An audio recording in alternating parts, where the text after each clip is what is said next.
Okay, welcome to lesson 37.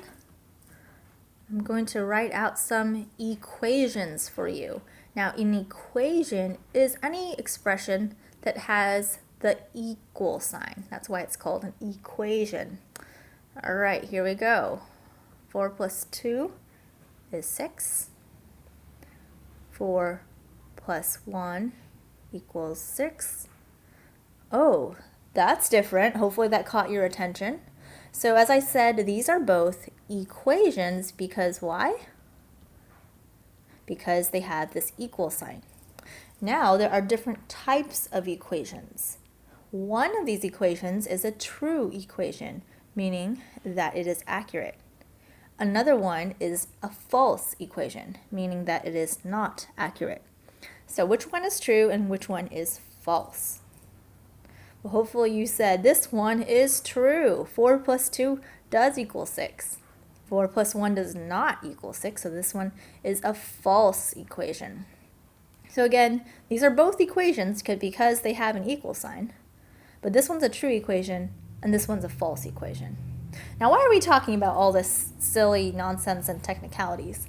Well, that's because you're going to get into equations where it says solve, and then it's going to give you an equation to solve.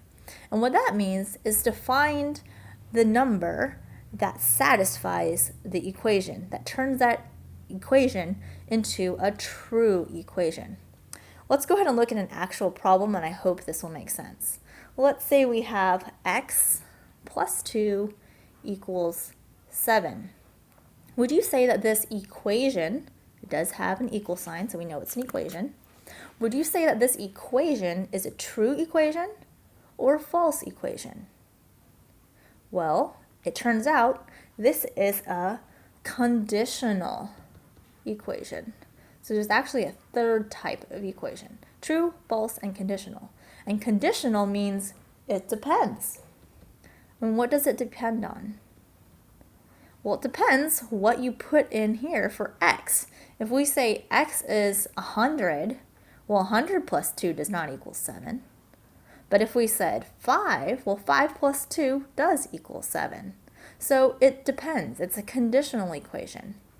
And when the instructions say solve x plus 2, do you think they want you to solve for a random number for x that makes this a false equation?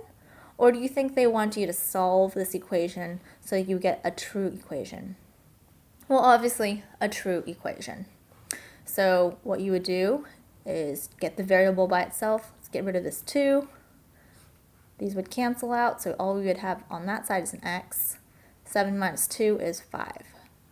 And there we go. We solved this conditional equation, and we turned it into a true equation. If x equals 5, then x plus 2 equals 7 would be a true equation. So a lot of terminology in this lesson, nothing super crazy. Just remember, an equation is any expression that has an equal sign. There can be true equations, false equations, and then conditional equations where it depends. So just know if it says solve, or maybe it says find the answer that satisfies the equation. What that means is find the number where if we put it in here for x, or whatever variable you have, we would end up with a true equation. All right, let me know if you have any questions.